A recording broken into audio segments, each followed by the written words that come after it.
नमस्कार, आप देख रहे हैं गंभीर न्यूज और मैं हूं संजीव गंभीर। पेश है हमारी आज की खास रिपोर्ट। हमारा चैनल अच्छा लगे तो लाइक कीजिए, शेयर कीजिए और कमेंट जरूर कीजिए। देखिए खास report. Doctor Sudeep Saran sir, आप अभी जयपुर गए थे, अखबारों में छपाया कि आपको फेलोशिप मिली है। क्या है वो फेलोशिप? ये विषय था हाइपरटेंशन। हाइपरटेंशन क्या है? क्या आज के आधुनिक दौर में हाइपरटेंशन के कारण क्या है और निवारण क्या है? Doctor Sudeep Saran sir.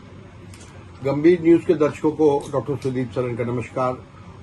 जयपुर में आयोजित 34वीं इंडियन हाइपरटेंशन सोसाइटी की एक कॉन्फ्रेंस हुई थी। इस कॉन्फ्रेंस में मुझको fellowship of Indian hypertension society का रिवार्ड दिया गया। ये एक कन्वोकेशन था जिसमें मुझको वहां के वाइस चांसलर, वहां के प्रिंसिपल और जो इंडियन हाइपरटेंशन सोसाइटी के प्रेसिडेंट डॉक्टर राजीव माथुर, उनके द्वारा मुझे सम्मानित किया गया। ये मेरे बड़े सौभाग्य की बात है, बरेली के बड़े लिए सौभाग्य की बात है। और ये जो पुरस्कार है ब्लड प्रेशर यानी हाइपरटेंशन, जिसको हम अपने टेक्निकल लैंग्वेज में कहते हैं, उस क्षेत्र में विभिन्न प्रकार के कार्य उपलब्धियों के आधार पर दिया जाता है। एक चरण प्रक्रिया से गुजरना होता है। उसके बाद ये एक हर वार्षिक जो वहां का उनका सम्मेलन होता है, उसमें कार्यों को देख के उनकी समीक्षा करके जो ब्लड प्रेशर के संबंधित, चाहे वो एकेडमिक हो, चाहे वो पब्लिक सर्विसेज हो या कोई न्यू इन्फॉर्मेशन हो, उनके माध्यम से इसको रिवार्ड दिया जाता है। मैं सौभाग्यशाली हूं कि बरेली से मेरा चयन हुआ और मुझे ये फेलोशिप प्रदान की गई। हाइपरटेंशन सर क्या है और क्या है उसका आधुनिक युग में निवारण? नाम से ही ये पता लगता है कि हाइपरटेंशन मीन्स टेंशन जब हो तब क्या बॉडी में प्रतिक्रिया होगी।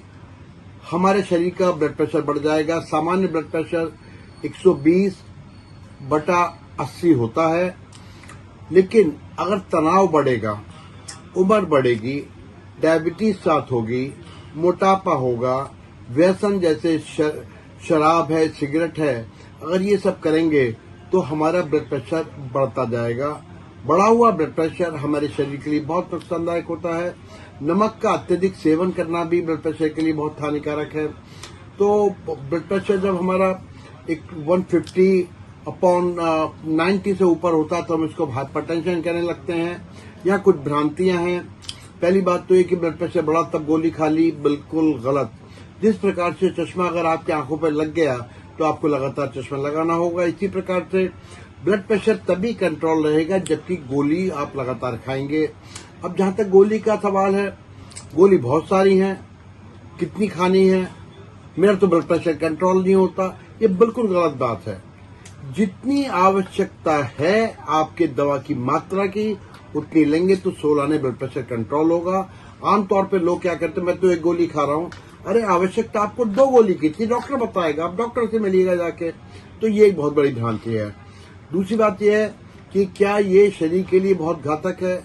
देखिए, तात्कालिक लक्षणों की अगर हम बात करें तो सर में दर्द या गर्दन में दर्द, इस तरह के लक्षण होते हैं, लेकिन वो इतने ज्यादा कई बार नहीं होते कि जीवन को प्रभावित करें, तो इसलिए आम आदमी परवाह नहीं करता है। लेकिन भविष्य में आने वाले दुष्परिणाम बहुत खतरनाक होते हैं, जिसमें हार्ट अटैक का आ जाना, दिमाग की नस का फट जाना और गुर्दे फेल हो जाना। ये 3 चीजें ऐसी होती हैं, अगर हो गई तो फिर कोई समाधान नहीं है। तो जीवन से न खेलिए और अपना ब्लड प्रेशर कंट्रोल रखिए। आने वाले 5 और 10 साल में आपके लिए भयंकर समस्या हो सकती है यदि ब्लड प्रेशर कंट्रोल नहीं रहे। खान पान पे नियंत्रित कीजिएगा, चिकनाई तली हुई चीजें ना खाइएगा, खाना अत्यधिक मात्रा में नहीं खाइएगा, वजन कम कीजिएगा। आपके जो एडिक्शंस हैं, शराब पीना, सिगरेट, ये जो वजन को भी बढ़ाते हैं, कोलेस्ट्रॉल को भी बढ़ाते हैं, ब्लड प्रेशर को भी बढ़ाते हैं। बढ़ा हुआ कोलेस्ट्रॉल ये भी हमारे ब्लड प्रेशर को बढ़ाता है। अत्यधिक नमक का सेवन ना करें, एक्सरसाइज करते रहें, नींद पूरी करें। जीवन में तनाव हर व्यक्ति को है, लेकिन अपनी लाइफ स्टाइल में इस तनाव को समायोजित करने का प्रयास करें, तभी आपका ब्लड प्रेशर ठीक रहेगा।